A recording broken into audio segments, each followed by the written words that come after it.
कक्षा 9वीं विषय हिंदी जैम शिक्षण संकुल की तरफ से विद्यार्थी मित्रों आपका स्वागत है। आपकी दूसरी कहानी है न्याय मंत्री। आगे विद्यार्थी मित्रों, आगे के लेक्चर में मैंने आपको इतने तक समझाया था कि तुम उसका क्या उत्तर देते हो। सम्राट होठ काट कर रह गए। तब सम्राट ने बहु आश्चर्यजनक लाग्यू।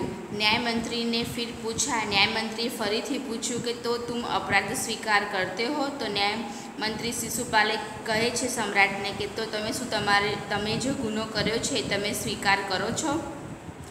हाँ, मैंने उसे मारा अवश्य है। एटले पछी कहे छे सम्राट कि मैं ज एने नो मारवानो जे गुनो हतो ए मैं कर्यो छे।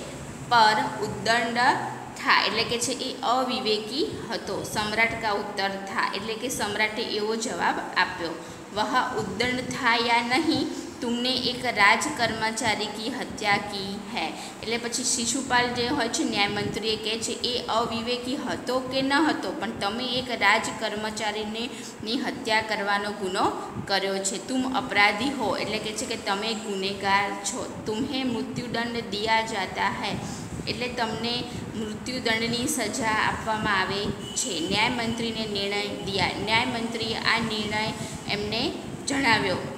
सभा में सन्नाटा छा गया। सभा में बधा एकदम शांत तो थई गया। बधा एकदम आश्चर्यजनक बधाने लागवा मांड्युं कि आ जे न्याय मंत्री छे ए शुं कहे छे सम्राटने।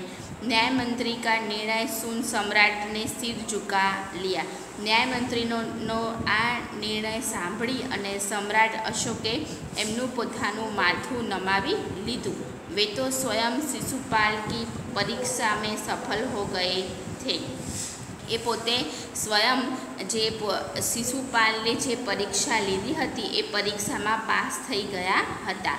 सम्राट का हृदय ऐसे व्यक्ति को पाकर गदगद हो रहा था।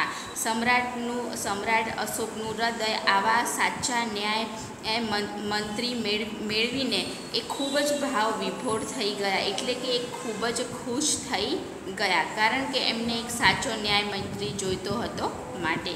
तभी न्याय मंत्री का संकेत पाकर एक कर्मचारी सम्राट अशोक की सोने की मूर्ति लेकर उपस्थित हो गया। एटले कि छे कि त्यारे ज न्याय मंत्रीनो आ इशारो समझी अने एक कर्मचारी जे हतो ए सम्राट अशोकनी सोनानी मूर्ति लईने अने राज दरबार में हाजर थई गया।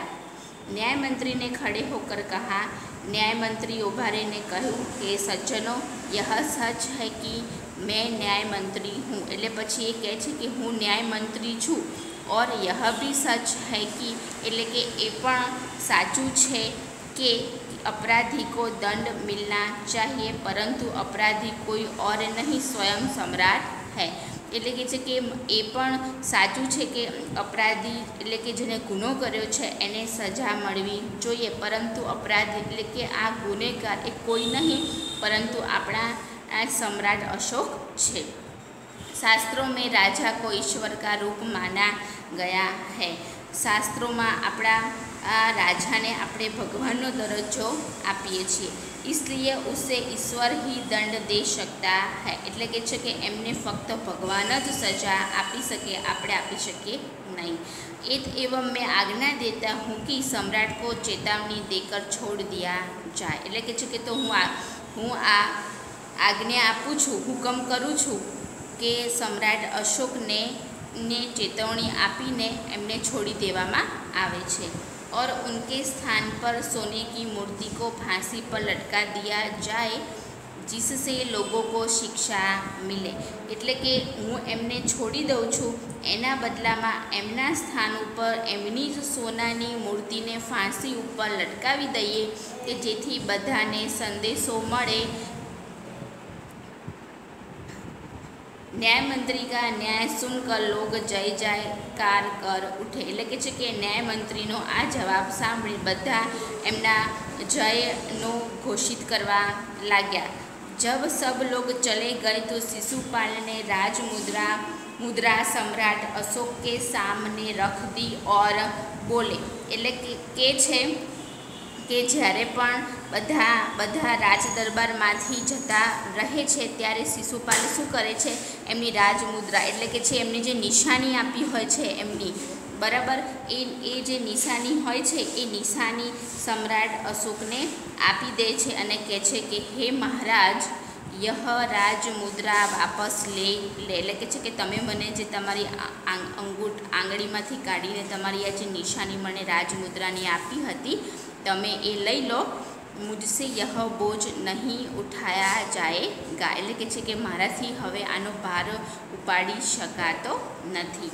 अशोक ने सम्मान भरी दृष्टि से उनकी ओर देखते हुए गदगद कंठ से कहा એટલે કે છે કે સમ્રાટ અશોક એમની સામે એક સન્માન નજરેથી જોઈને કહે છે, ખૂબ ખુશ થઈ જાય છે સમ્રાટ અશોક અને કહે છે કે આપને મેરી આંખેं ખોલ દી है એટલે કે છે કે તમે મારી આંખો ખોલી દીધી છે કે સાચો ન્યાયમંત્રી કોને કહેવાય અને તમારા આ કામથી હું કેવો થઈ ગયો છું, ખૂબ ખુશ થઈ ગયો છું। આપકા સાહસ પ્રશંસનીય है તમારી આ જે હિંમત છે એ હિંમત તમારી બહુ સરસ છે, વખાણ લાયક છે। यह बोझ आपके अतिरिक्त और कोई नहीं उठा सकता એટલે કે છે કે આ જે જવાબદારી છે, આ જે હું તમને રાજ દરબારનો જે ભાર સોંપું છું આ તમારા સિવાય બીજું કોઈ ઉપાડી શકે એમ નથી। न्यायमंत्री निरुत्तर हो गई। विद्यार्थी मित्रों, आपकी जो कहानी थी न्याय मंत्री, वो न्याय मंत्री कहानी आज मैं ख़त्म हो गई।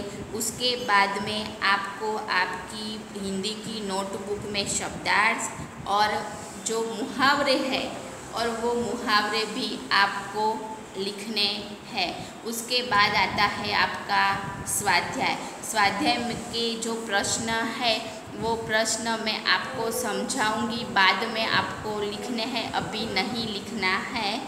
अगला जो लेक्चर आएगा उसमें मैं आपको स्वाध्याय में क्या लिखना है, पहला प्रश्न, तीसरा, चौथा और पांचवा जो लिखना है वो मैं आपको समझा दूंगी। विद्यार्थी मित्रों, जो मैंने ये पाठ आपको आज पढ़ाया है, समझाया है, वो एक बार आपको घर पे हिंदी और गुजराती समझना है और अपनी हिंदी की नोटबुक में शब्दार्थ और मुहावरे बस यही लिखना है और कुछ नहीं लिखना है। Thank you.